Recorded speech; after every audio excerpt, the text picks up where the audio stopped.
cristão muito especial. Não vou falar assim muito aprofundadamente, mas algumas coisas que dê para entender sobre este assunto. Efésios capítulo 4, versículo 17.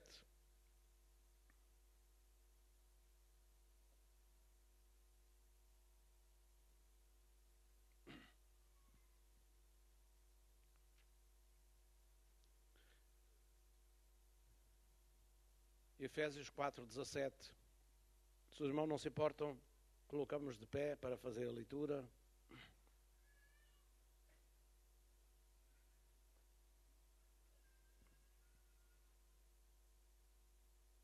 Diz assim: E digo isto e testifico no Senhor, para que não andeis mais como andam também os outros gentios, na vaidade do seu sentido, entenebrecidos no entendimento, separados da vida de Deus, pela ignorância que há neles, pela dureza do seu coração, os quais, havendo perdido todo o sentimento, se entregaram à dissolução, para com avidez cometerem toda a impureza.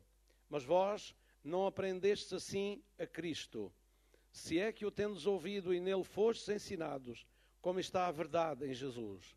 E quanto ao trato passado, vos despojeis do velho homem, que se corrompe pelas concupiscências do engano, e vos renoveis no espírito do vosso sentido, e vos revistais do novo homem, que segundo Deus é criado em verdadeira justiça e santidade.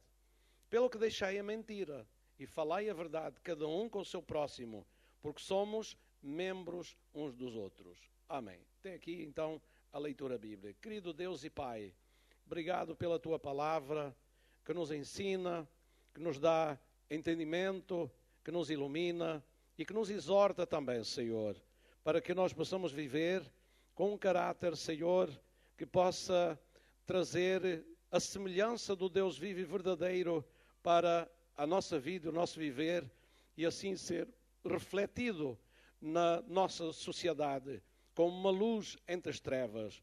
No nome de Jesus, Pai, fala conosco para a tua glória. Nós te pedimos em nome do Senhor Jesus. Amém. Podemos ficar assentados. E nós vemos aqui que temos um ensino para um determinado comportamento e modo de vida e princípios que são diferentes de pessoas que não conhecem o Senhor Jesus. Portanto, como nós sabemos ao princípio, o homem foi criado à imagem e semelhança de Deus, que é santo, que é justo e perfeito e verdadeiro.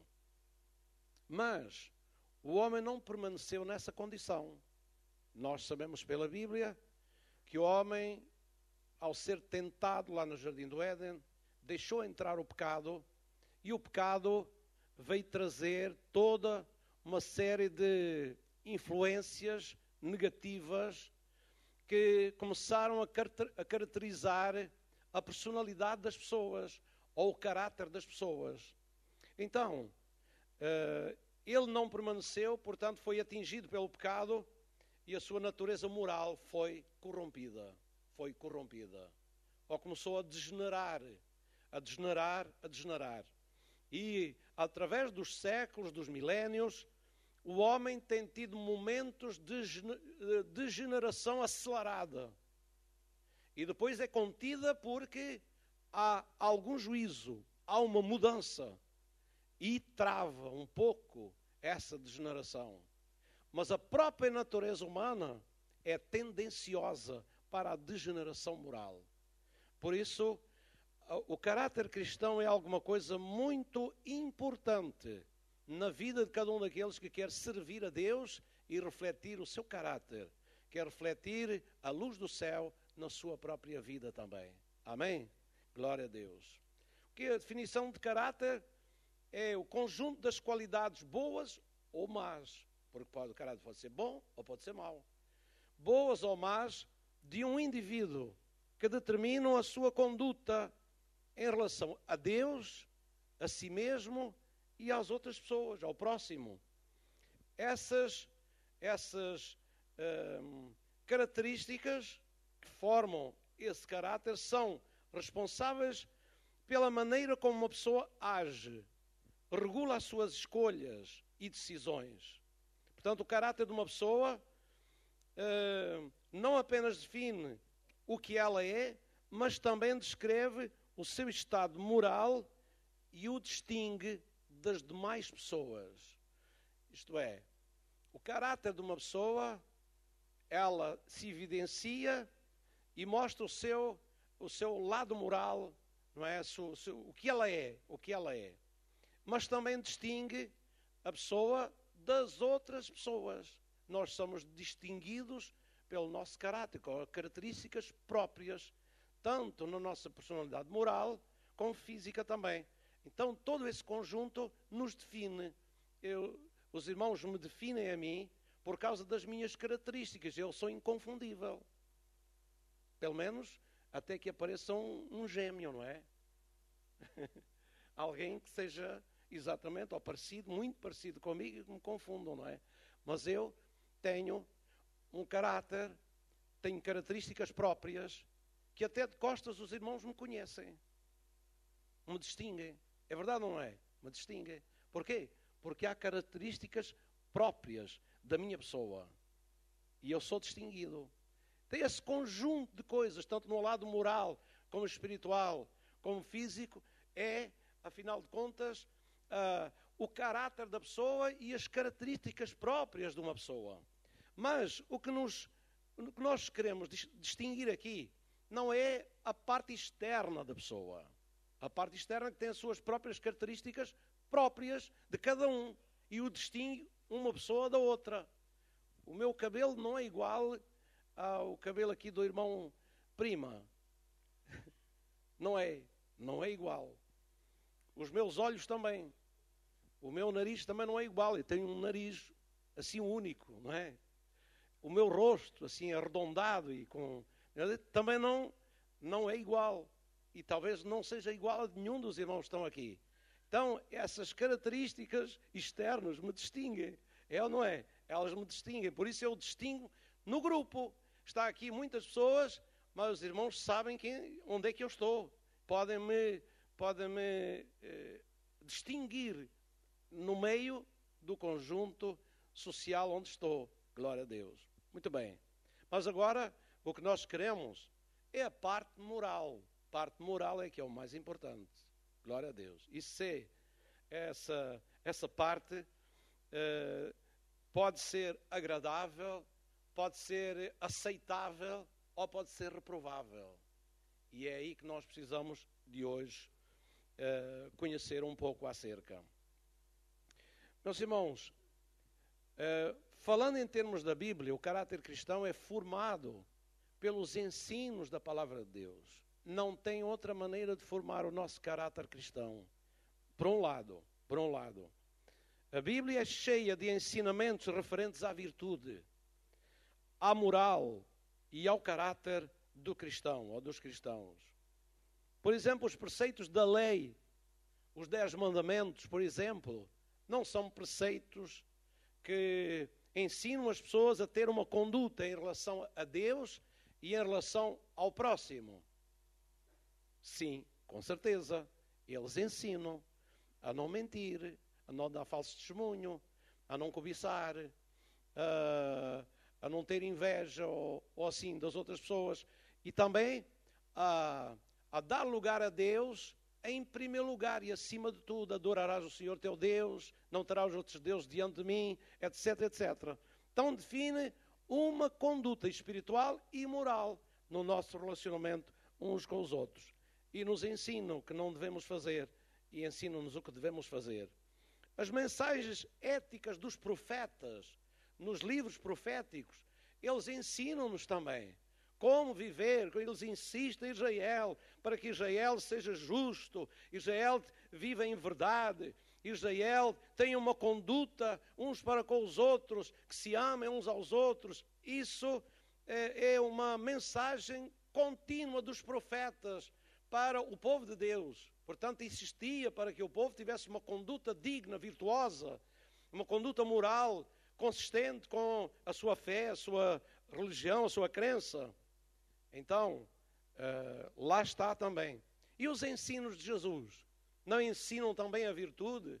Não ensina a vida íntegra, uma vida justa, uma vida de verdade, uma vida de sinceridade, de honestidade? Com certeza, não só para com Deus, mas uns para com os outros também. Glória a Deus. E as doutrinas que estão nas epístolas, nos ensinos dos apóstolos, elas também estão evidenciando sempre a nossa conduta.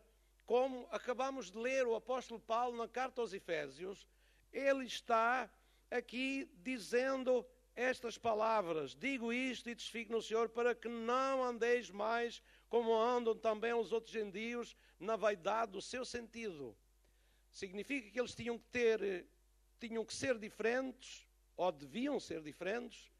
O termo ter que ser é um termo assim imposto, mas isto não deve ser algo imposto, mas algo que é praticado no âmbito da vontade própria.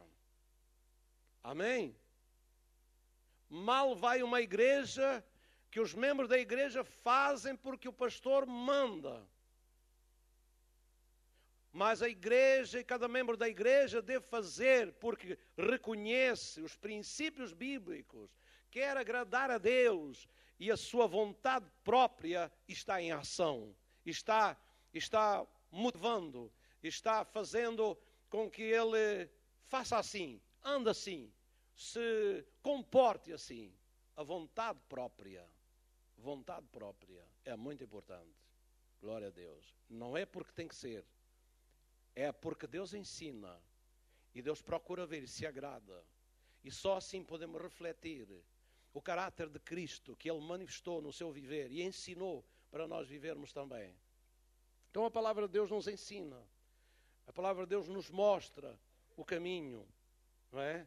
Que devemos seguir e viver, e a formação do nosso caráter, com amor, com paz, com justiça, com verdade, com mansidão, com temperança, equilíbrio, e também todas as outras, a mansidão, a bondade, a benignidade. Todas essas coisas fazem parte do caráter cristão que deve se manifestar e fazer parte da nossa conduta no dia a dia, no trabalho, nos nossos relacionamentos, na nossa vivência, em casa também deve ser assim. E em todos os nossos relacionamentos isso deve estar presente. Para quê? Para que Deus possa realmente nos abençoar e se agradar de nós. Amém? Se agradar de nós. A degeneração do pecado deve ser travada na vida daqueles que conheceram Jesus Cristo. Amém? Lá fora, as imposições legais, elas travam um pouco, mas não conseguem travar tudo. Por isso muitos vão parar à prisão, não é? E andam muitos à solta, que se calhar deviam estar lá também, não é? Por causa da sua degeneração moral, da sua modo ofensivo, como eles vivem no meio da sociedade. Como eles vivem no meio da sociedade.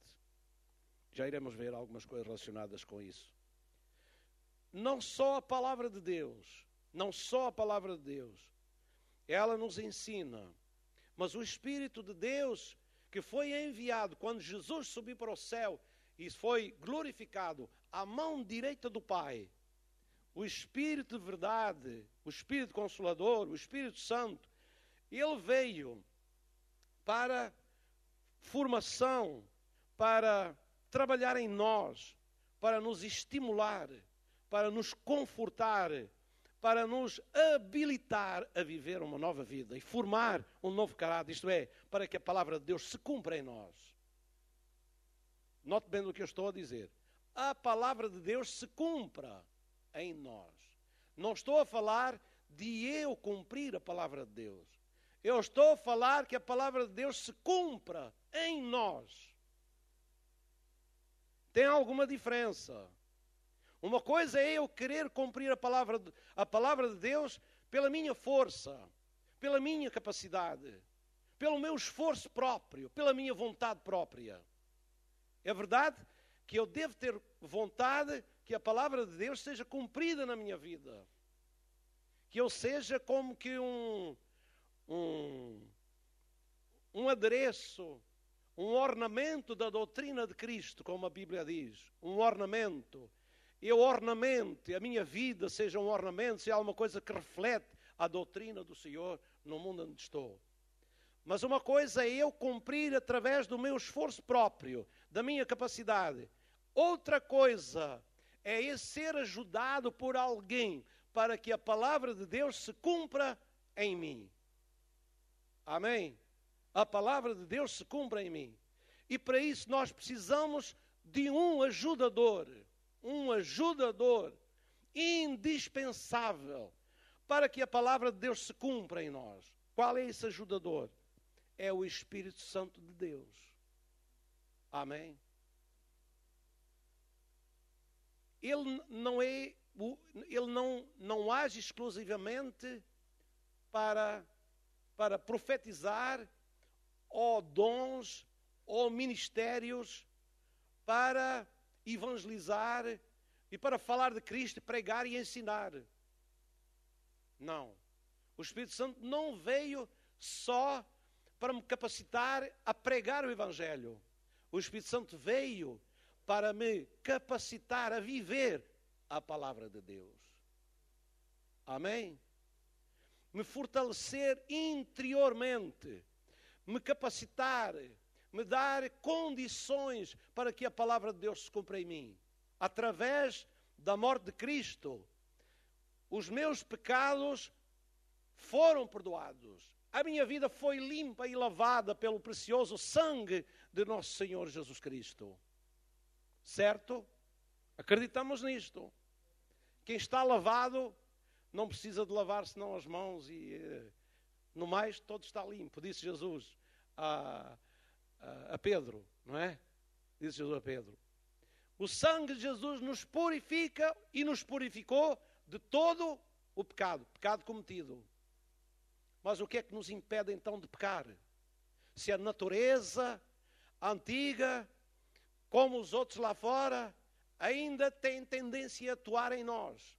Nós ouvimos a palavra de Deus e nós até sabemos qual é a vontade de Deus, compreendemos, temos flash de compreensão da vontade de Deus para nós, iluminação de Deus para nós fazermos, agirmos, andarmos, procedermos, dar lugar a isto ou aquilo e outras coisas que não são agradáveis a Deus.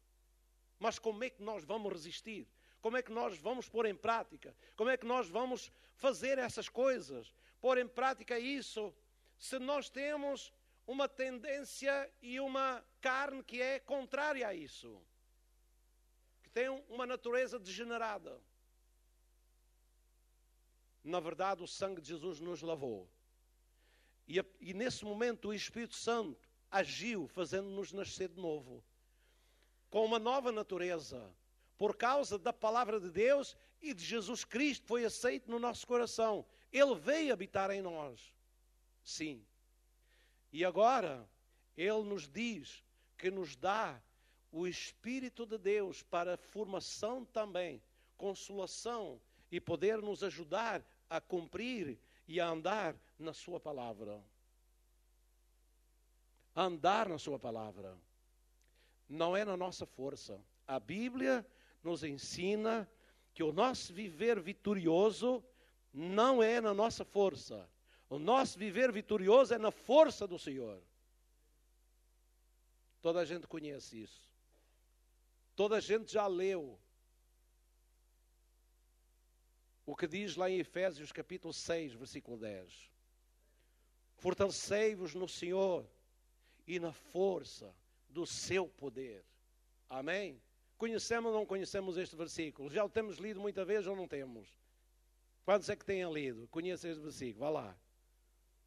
Fortalecei-vos no Senhor e na força do seu poder. Amém. Aleluia. Então, o que é a força do poder de Deus? Qual é o fortalecimento que o Senhor nos dá? Através de que é que Ele nos fortalece? interiormente para nos capacitar a viver e a resistir aos desejos, às paixões e às coisas apelativas ao nosso redor. O que é que nos dá vitória? É o poder do Espírito Santo dentro do nosso coração. O poder do Espírito Santo que Ele prometeu àqueles que lhe obedecem, que têm vontade de conhecer a sua vontade, aquilo que Ele quer, e andar nos seus caminhos e produzir e desenvolver um caráter agradável a Deus. Amém? O Espírito Santo é quem nos ajuda. O Espírito Santo é que nos fortalece. O Espírito Santo é que vai moldando a nossa vida de acordo com a palavra do Senhor. Vai formando Cristo em nós, o caráter de Cristo. E as suas características, elas vão começando a aparecer na nossa própria vida. Quantos é que querem o caráter de Cristo mais na sua vida? Sua bondade, o seu amor, a sua forma justa de agir e viver. A verdade, Ele é a verdade. Essa verdade, essa santidade, ela deve estar envolvendo e caracterizando a nossa vida. Foi perdida lá no Éden por Adão. Através dos séculos, Deus, com a sua palavra, com os seus ensinos, com as mensagens dadas, procurou que homens e mulheres vivessem guardando o caminho da virtude. Mas nenhum foi perfeito. Só Jesus veio como o resplendor, como a imagem perfeita do Deus invisível. Amém? A imagem perfeita do Deus invisível. De tal maneira que no capítulo 14 do Evangelho de João, Tomé disse: Senhor, mostra-nos o Pai, o que nos basta. E o que é que Jesus disse? Não, Filipe é que perguntou isso. Então, disse: então não me tens visto a mim, Filipe? Como dizes tu, mostra-nos o Pai? Quem me vê a mim, vê o Pai. Significa que ele era a expressão exata do Deus verdadeiro. Amém?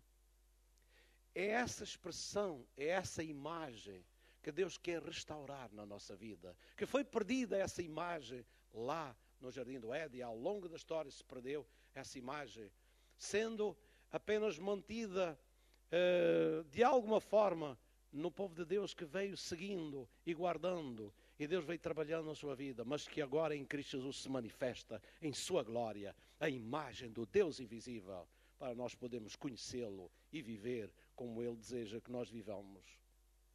O Espírito Santo é a nossa ajuda, é o que trabalha em nós, é o que está connosco, é o que está dentro de nós. Amém? Ele não age de fora para dentro, Ele age de dentro para fora. Amém? Ele habita em nós e Ele trabalha dentro de nós e faz a sua obra dentro de nós. Isto é maravilhoso, o que Deus fez agora nesta dispensação. Amém? Na antiga dispensação, o Espírito Santo estava sobre os profetas. Na dispensação atual, o Espírito Santo está dentro do seu povo. Veio fazer morada dentro de nós, para trabalhar e formar o caráter de Cristo dentro de nós, através da palavra, dos ensinos, dos princípios que a Bíblia nos mostra. Coisa maravilhosa. Caráter doentio, como na sociedade onde nós vivemos, existe insensibilidade moral. Portanto, o pecado tem subtraído do ser humano toda a sensibilidade concernente aos princípios e valores morais. Especialmente uma certa classe de pessoas tem perdido toda a moral. Sem que se perceba a sua natureza, sem que se apercebam, a sua natureza moral está corrompida. O seu coração está endurecido e a sua consciência cauterizada. Sim, esse é o estado que nós vemos e que Paulo está distinguindo aqui. Entenebrecidos no entendimento. eles não entendem muita coisa. Separados da vida de Deus. Separados da vida de Deus. E também pela ignorância que há neles e pela dureza do seu coração. O coração está duro, está endurecido.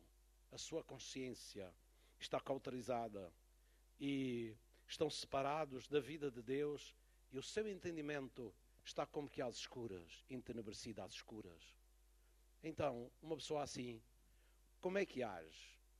Age de acordo com os seus instintos naturais. Age de acordo com os instintos naturais. É impulsionado a fazer isto, faz. É impulsionado a fazer aquilo, faz. Ganha vícios para fazer isto, fica preso a eles. Tem desejo de praticar isto ou aquilo, pratica. E não olha a meios nem a quem. E a nossa sociedade está cada vez pior. Cada vez pior. Cada vez pior. É nesse ponto que o homem se torna insensível à voz de Deus, passando a praticar todo o tipo de pecado, entristecendo o Todo-Poderoso. Entristecendo a Deus, nesse estado de insensibilidade. Faz o que quer, o que lhe apetece, anda à sua maneira.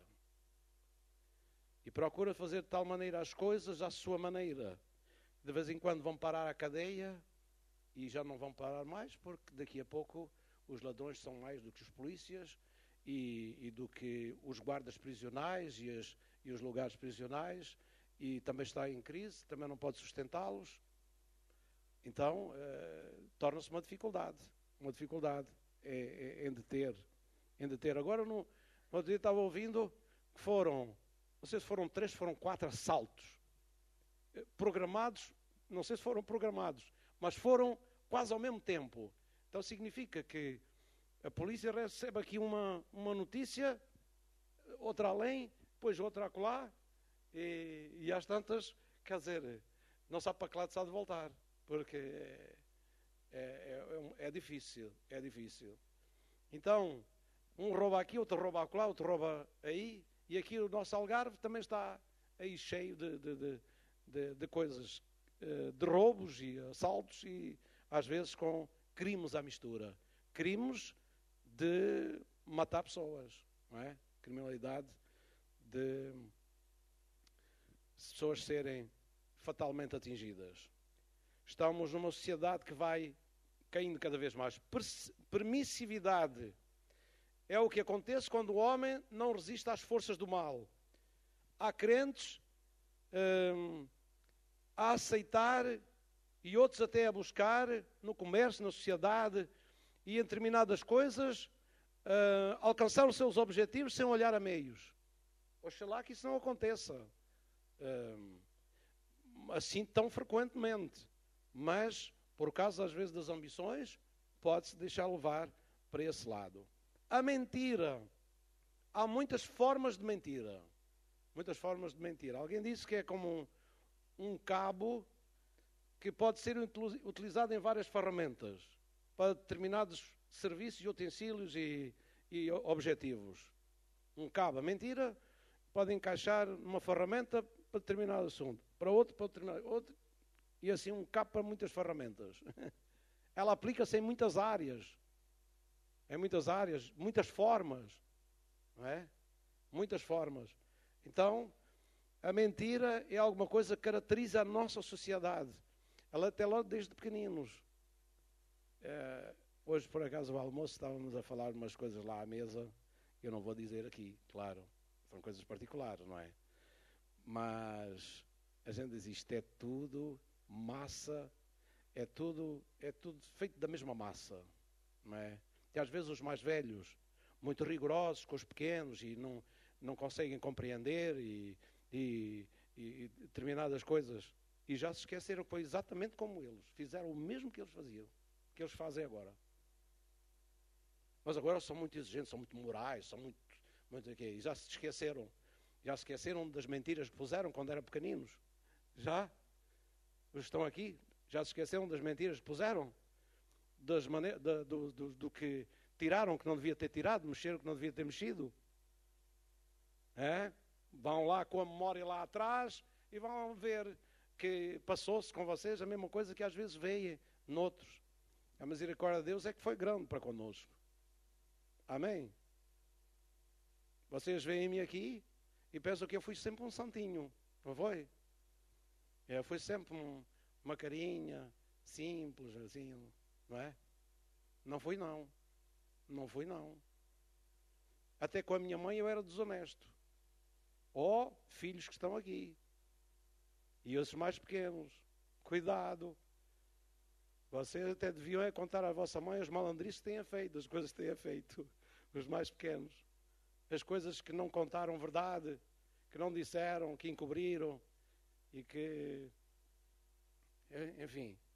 Então, nós temos todos um passado, assim, com certeza, mais ou menos. Eu não estou dizendo que somos todos iguais, não somos todos iguais.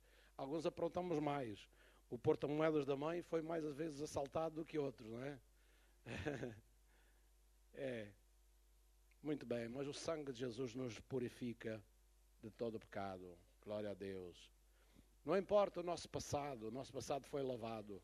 O que importa agora é o nosso presente, o nosso viver diante de Deus, depois de termos conhecido Jesus, o seu amor e a sua graça e o modo de vida que a Bíblia nos ensina. Amém? Glória a Deus. Permissividade, mentira. Portanto, o diabo é o pai da mentira e esta sociedade está envolvida em mentira.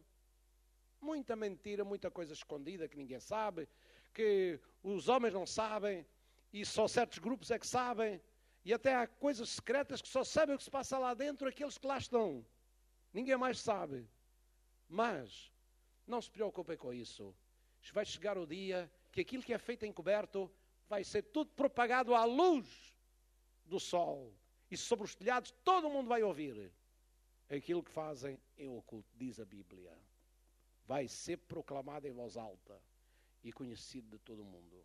Então, porque Deus é justo e vai desmascarar.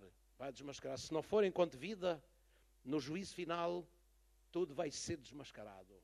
Pode crer. Tudo vai ser publicado ali, o que cada um fez, e não vai ter modo como impedir isso.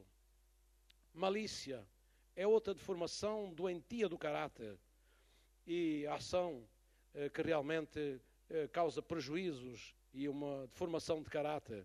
As palavras são um instrumento pelo qual o ser humano manifesta os seus pensamentos, sentimentos, ideias e desejos, conforme as circunstâncias em que vive e com que se defronta.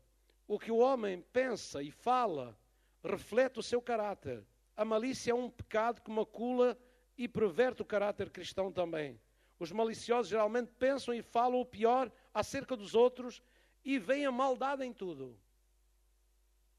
Sabe por que é que veem? Por causa da maldade que têm no coração.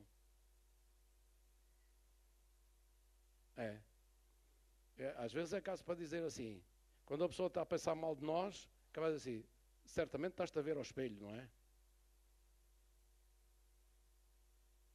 Porque ele é malicioso, vê maldade em tudo, vê mal nos outros. Não é assim? Vê mal nos outros. Mas nós temos que ter algum cuidado para não vivermos nesse espírito de malícia. O mundo vive assim. E a verdade é que temos que ter cuidado. Cuidado, porque ela existe. Ela existe. A malícia. Ela existe. Mas nós devemos ter cuidado para não dar lugar a ela. Concupiscência manifesta-se mediante o desejo descontrolado pelas coisas naturais desta vida, a ponto de conduzir o indivíduo à satisfação desses impulsos por meios imorais e ilícitos. Meios imorais e ilícitos. Dar satisfação a esses desejos. Não importa se os critérios são desta ou daquela maneira.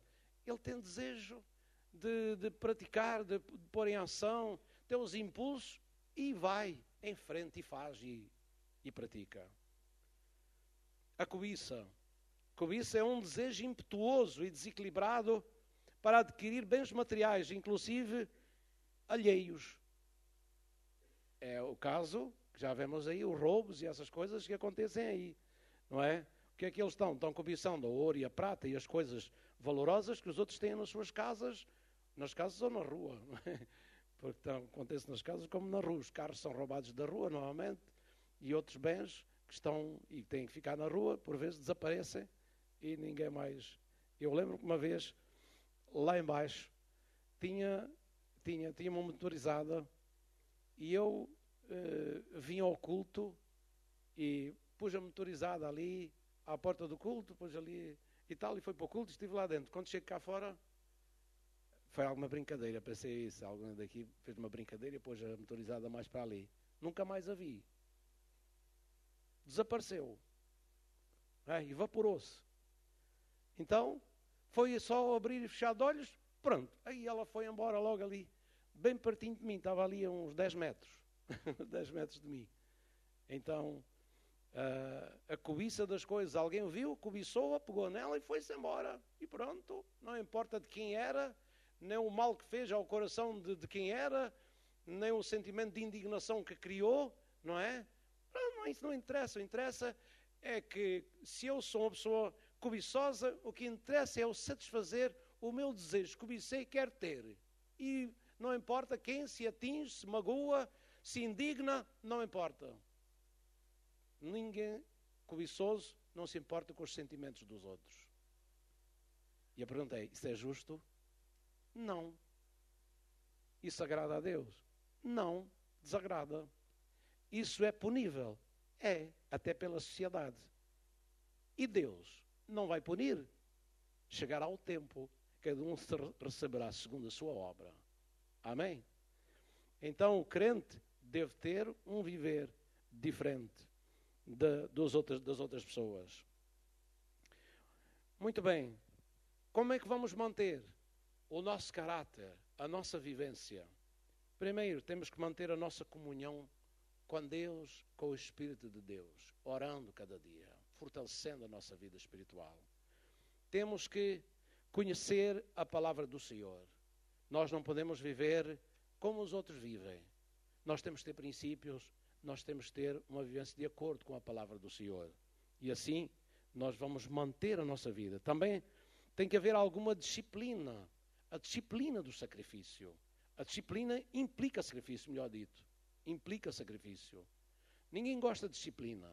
Ninguém gosta de querer uma coisa e cortar. Querer outra coisa e cortar. Ninguém gosta disso. Ninguém gosta disso. Mas é necessário negarmos a nós mesmos para manter o caráter cristão na nossa vida. Amém? Para não dar lugar a uma vida indisciplinada, mas uma vida que tenha organização e disciplina para podermos servir ao Senhor e agradar ao Senhor. Aleluia. Portanto, meus irmãos, vamos pedir a Deus que nos ajude. Nós queremos agradar-lhe, não é verdade? Nós queremos ser vitoriosos. Nós queremos ter uma vida sã, uma vida sadia. Amém? Quando eu falo de uma vida sadia, então estamos falando de uma vida santa, uma vida justa, uma vida reta, uma vida que se abstém de determinadas coisas. Os outros andam, mas tu, meu irmão, sejas jovem, sejas mais idoso, seja ainda adolescente, nós precisamos de entender que nós não podemos viver como os demais se nós queremos a aprovação de Deus e nós queremos também honrar o nome do Senhor aqui nesta terra. Nós precisamos dar lugar a um modo de vida condicente com aquilo que Deus é e aquilo que Deus nos diz e nos ensina. Amém? Vamos ficar de pé, vamos ter uns momentos agora. Oramos e adoramos a Deus também.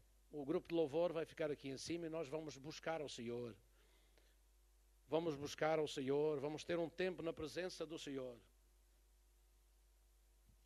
Nós ouvimos a palavra. Amém? Agora precisamos do Espírito.